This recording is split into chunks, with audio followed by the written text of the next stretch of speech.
El profeta Nehemías nos recuerda que Dios declaró que los amonitas y los moabitas jamás podrían entrar en la congregación de Israel. Por esa razón, Nehemías mandó a expulsar no solo a los extranjeros, sino también a los judíos que estaban mezclados con extranjeros. Es una historia ruda que nos extraña, pues estamos acostumbrados a pensar que Dios invita a todos a aceptar el Evangelio y a unirse al cuerpo de Cristo. Y si es así, que Dios quiere que todos vengan al arrepentimiento y sean salvos, entonces, ¿por qué prohibió que los amonitas y los moabitas se unieran a la congregación de Israel? Este es el estudio de hoy.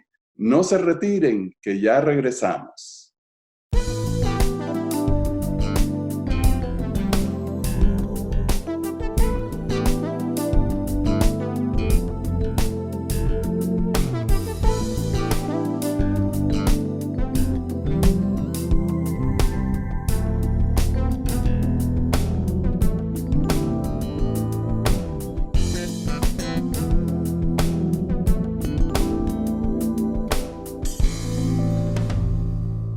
Hola, apreciados hermanos, bienvenidos a Perspectiva Bíblica. Y Johnny, qué gusto me da estar de vuelta contigo para tratar el tema que se llama Un pueblo reincidente. Y es un placer compartir, Rafael. Y estamos ya llegando a los finales de este año 2019. Se nos acerca ya la fecha de terminación. Y al contemplar un nuevo ciclo terminado, en humildad venimos ante Dios pidiendo su dirección. ¿Debemos orar?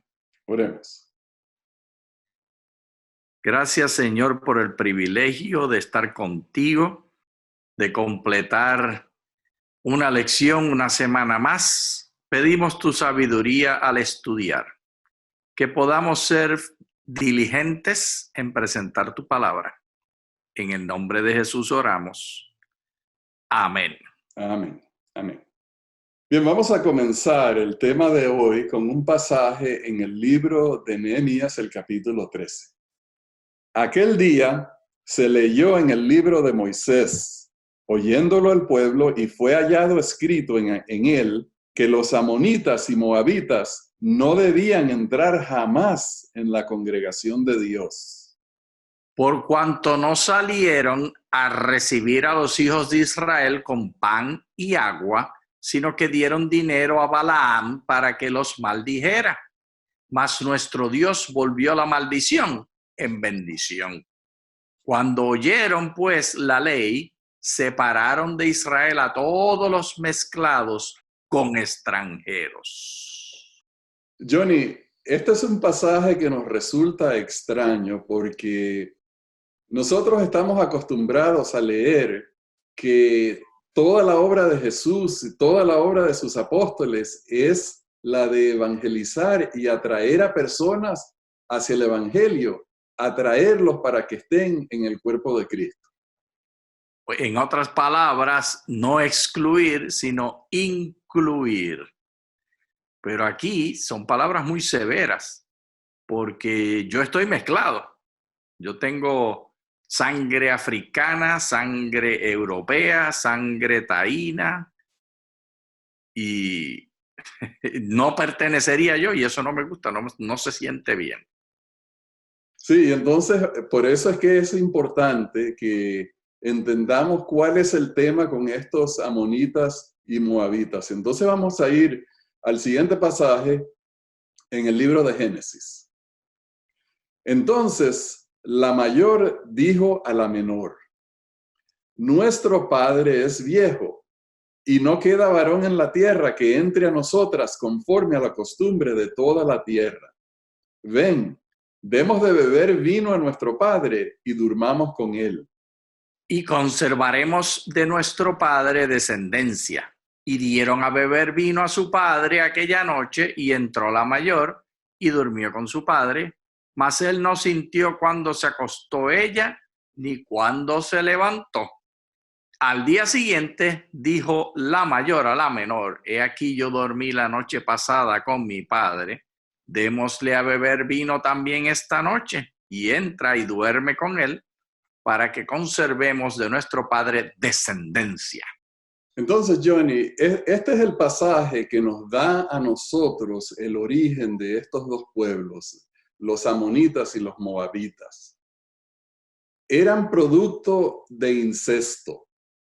Es un pecado, una cosa aberrante que cuando nosotros leemos una acción así de parte de estas dos hijas de Lot, nos da asco, repudiamos eso, porque no podemos aceptar que alguien piense que eso es una obra legítima. Y ahí tenemos por lo menos 3 niveles de repudio. Lo primero es repudiar la cultura y las costumbres del lugar donde decidió Lot vivir, que allí fue que aprendieron las hijitas esa manera de pensar, y es culpa de Lot donde ellas vivieron y donde nacieron. Segundo, el consumo de alcohol, porque a pesar de que hubieran vivido allí, si él no hubiera consumido alcohol, él hubiera tenido control de sus acciones, y esto no ocurre. Y lo tercero, la falta de delicadeza de parte de Lot al tratar con sus hijas, que no pensó en las necesidades de ellas y en satisfacerlas. Yo me siento muy avergonzado de esto y no tiene nada que ver conmigo. Sí, todo eso es cierto, Johnny, que estas dos muchachas o dos mujeres, pensando tal vez en lo que habían visto en las prácticas de esas naciones que vivían, entre las cuales ellas vivían, y entonces pensaron que eso era algo aceptable, hacer eso con su padre. Ahora, estos dos niños que nacieron producto de esta aberración, son hijos de incesto. Y me imagino que aún dentro de esa sociedad, eso era algo que posiblemente esos niños no iban a tener una vida normal, no iban a tener un desarrollo normal en la sociedad debido al origen que tenían. Si eso sucede en nuestra sociedad, nosotros veríamos eso con horror, ver a un niño producto del incesto. Y ocasionalmente vemos eso en las noticias, afortunadamente no muy a menudo. Pero la razón por la que Dios rechazó a los descendientes de estas dos naciones, o de las dos naciones descendientes de estos dos hijos productos del incesto, no es precisamente porque vienen a través del incesto. O sea que Dios no condena a las personas porque hayan nacido producto de alguna violación, o hayan nacido en la pobreza, o hayan nacido en la ignorancia, o en una casta social baja. Nada de eso es un valor de la Escritura. El rechazo a estas dos naciones viene por otra causa. Y entonces vamos a leer en el libro de Números para ver cuál es el origen de ese rechazo. Moraba Israel en Sitín, y el pueblo empezó a fornicar con las hijas de Moab, las cuales invitaban al pueblo a los sacrificios de sus dioses. Y el pueblo comió y se inclinó a sus dioses. Así acudió el pueblo a Baal Peor, y el furor de Jehová se encendió contra Israel. Esto es un problema serio, porque la maldición que dio Balaam, que él quería de sus labios decir palabras negativas, nunca lo pudo hacer, porque Dios le transformaba lo que hablaba. Y entonces él quería el dinero que le ofrecía el rey, así que él fue el que instigó este plan. Y este plan del maligno es un desdoble que nos da Dios para que lo veamos en la Escritura, porque continuamente se repite. Hoy en día lo vemos en cada anuncio de televisión que utilizan la sexualidad como un medio para vender productos. Lo vemos no tengo que dar la lista. La sexualidad y la explotación del apetito sexual, que es un diseño, el apetito sexual es un diseño de Dios. la explotación que hace el enemigo es del maligno.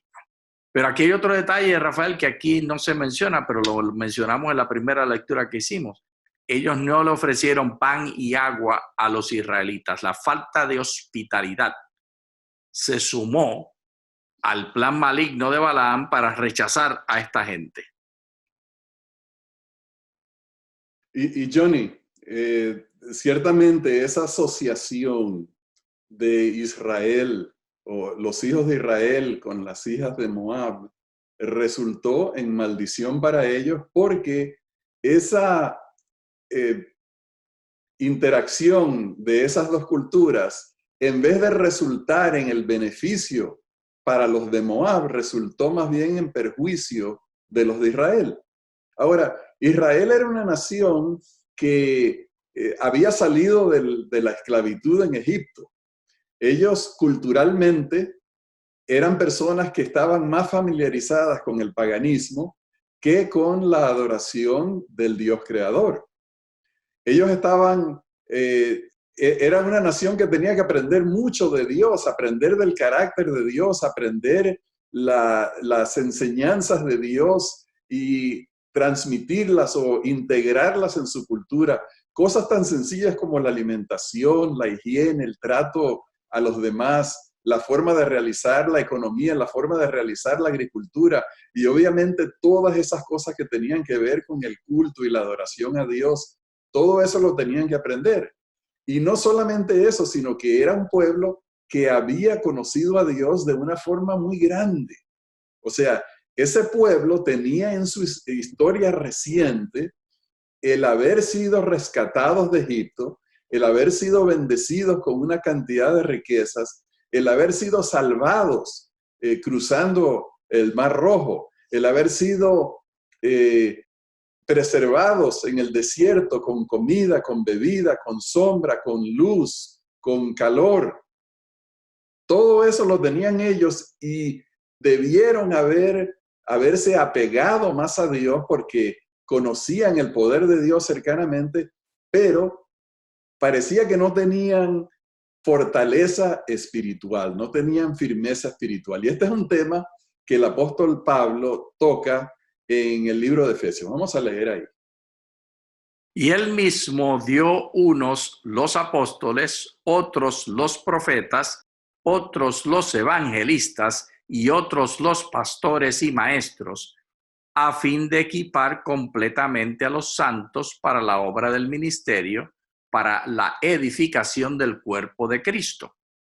Hasta que todos lleguemos a la unidad de la fe y del pleno conocimiento del Hijo de Dios, a la condición de un hombre maduro, a la medida de la edad de la plenitud de Cristo.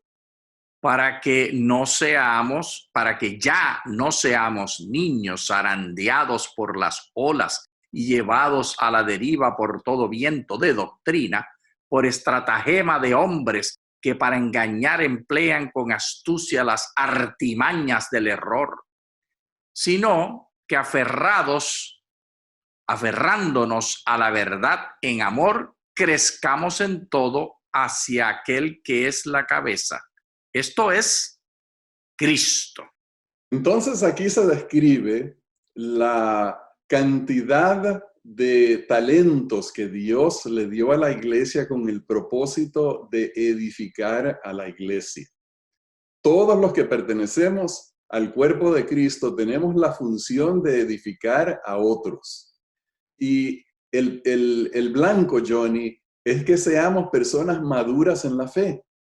Personas que no somos movidos por doctrinas extrañas, que nuestra fe, aunque no sea perfecta, por lo menos sea una fe que se aferra a Dios y que aunque estemos en la debilidad, porque una de las cosas que enseña la Escritura es que nosotros somos débiles y Dios es fuerte, que estemos apegados a Él. Ciertamente, Rafael.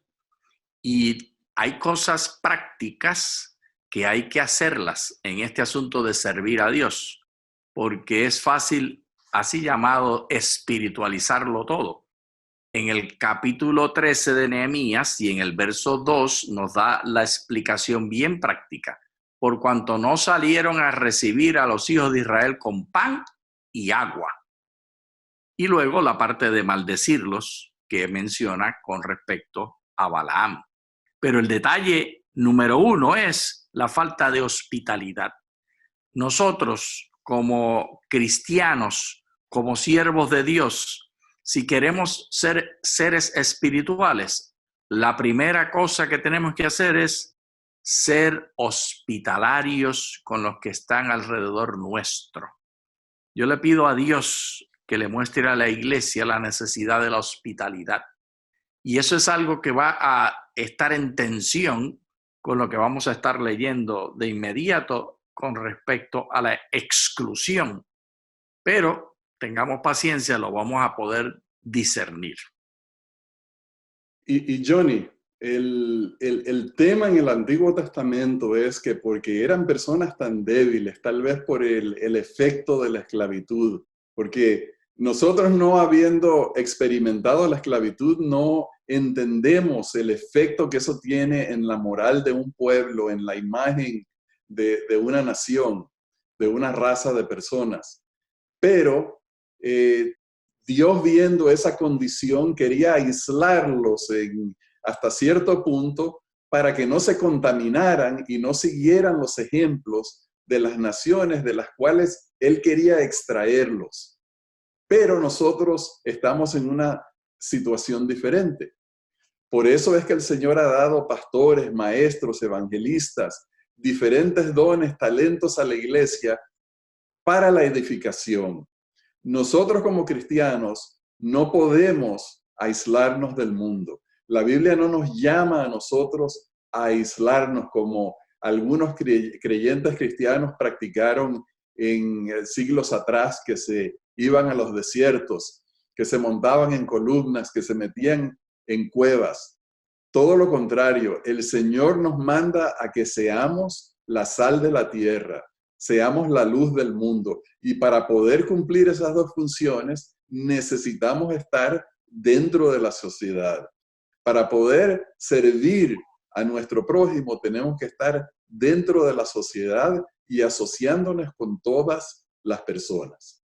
Pero entonces vamos a ver qué fue lo que dijo específicamente Dios acerca de los amonitas y los moabitas en el libro de Deuteronomio. No serán admitidos amonitas ni moabitas en la congregación de Jehová, ni aún en la 10ª generación no entrará en la congregación de Jehová ninguno de ellos jamás.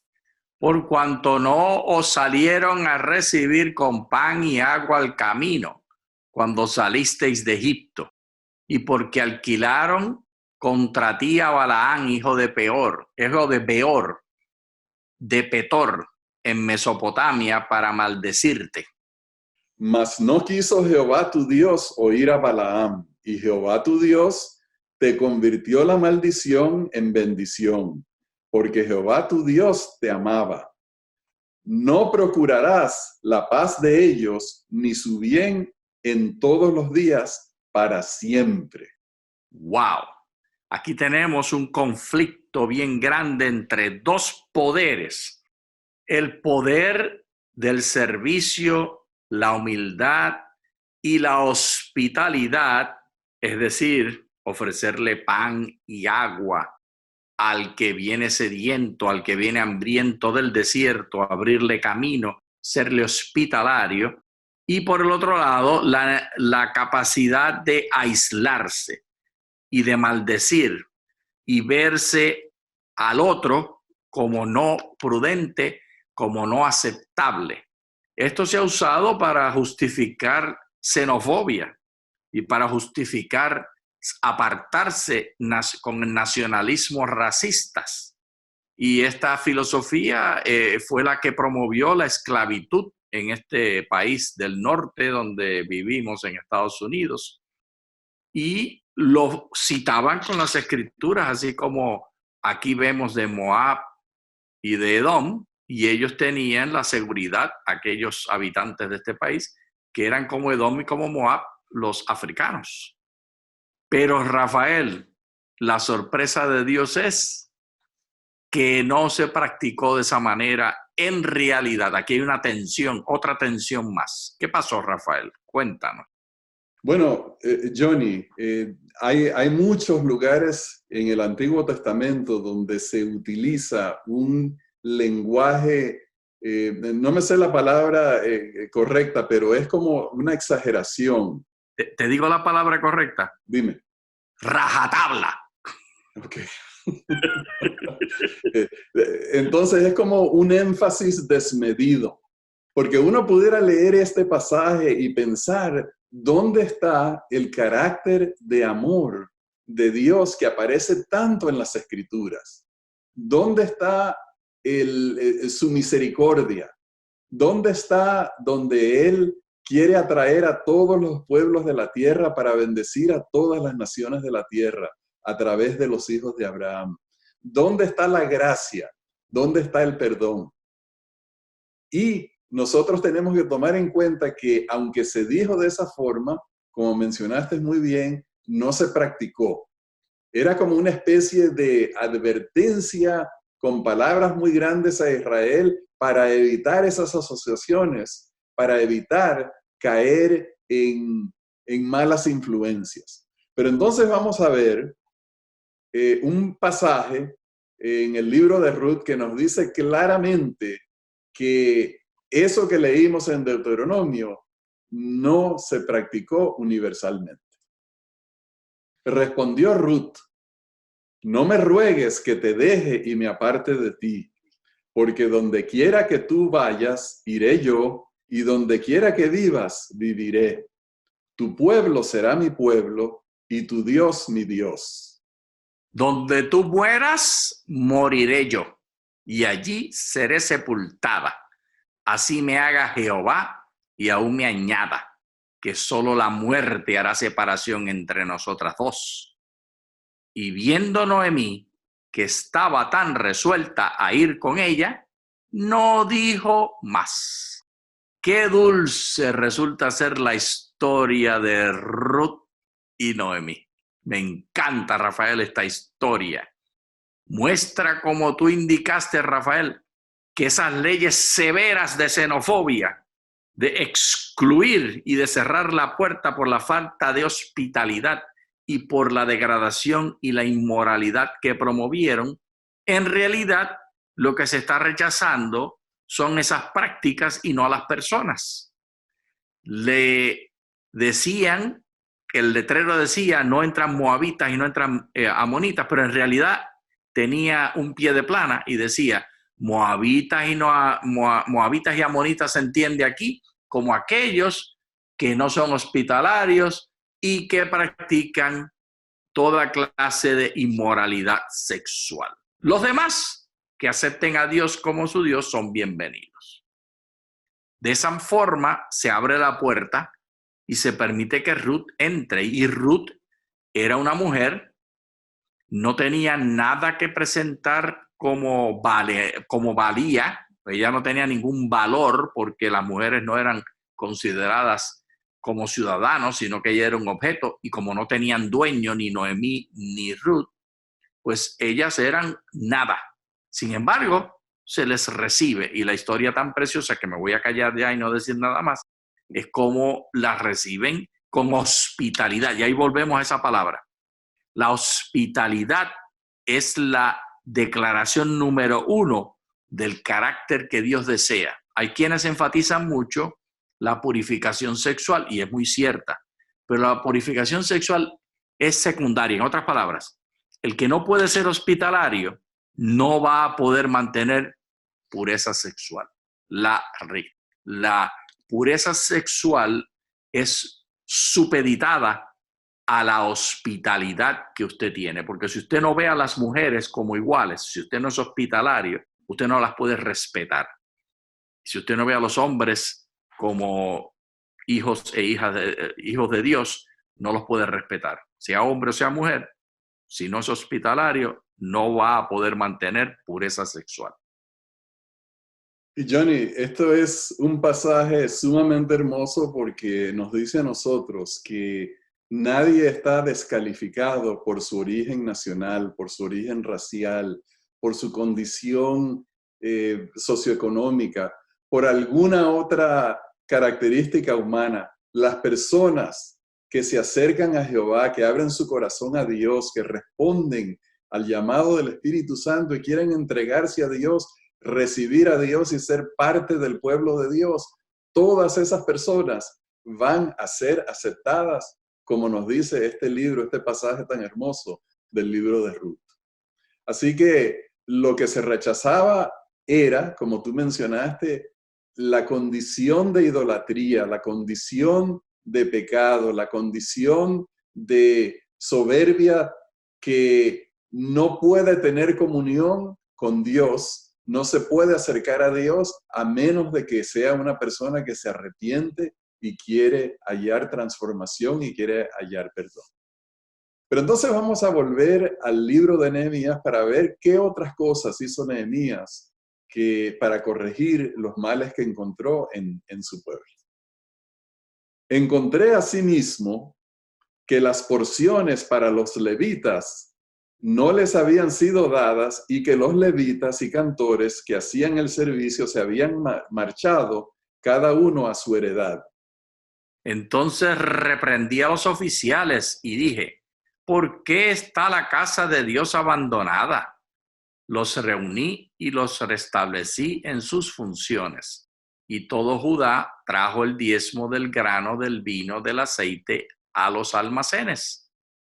Y puse por mayordomos de ellos al sacerdote Selemías y al escriba Sadoc, y de los levitas a Pedaías, y al servicio de ellos a Anán, hijo de Zacur, hijo de Matanías.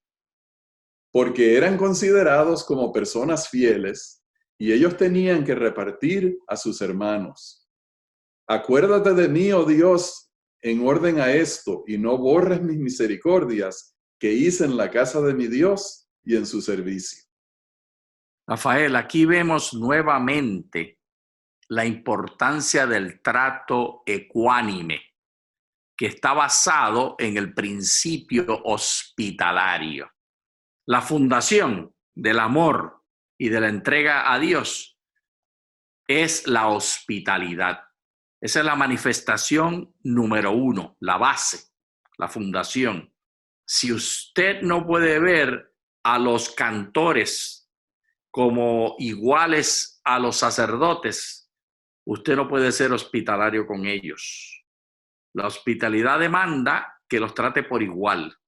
Y de esa forma, el hermano Nehemías reprendió al pueblo para que trajeran el diezmo y pudieran tratar a todos los que dependían del diezmo como iguales, para que no se tuvieran que ir a trabajar en el campo en vez de dedicarse tiempo completo a las cosas de Dios.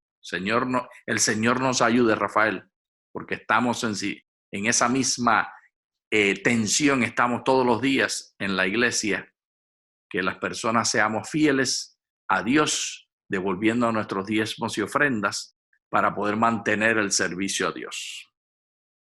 Y Johnny, esto es un ejemplo maravilloso para nosotros porque Nehemías llegó y encontró problemas en muchos aspectos y empezó a corregir, empezó a hacer cambios, empezó a dar instrucciones, llevó a la gente a la fuente de enseñanza de Dios, a la palabra de Dios, conducir los asuntos de la nación hacia la voluntad de Dios, hacia las enseñanzas de Dios.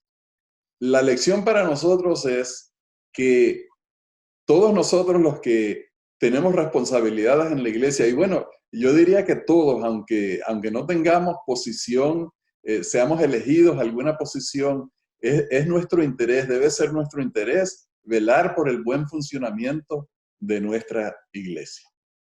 Amén. Y con este pensamiento llegamos al final del estudio de hoy. Les agradecemos por habernos acompañado y les deseamos muchas bendiciones de Dios. Muchas gracias.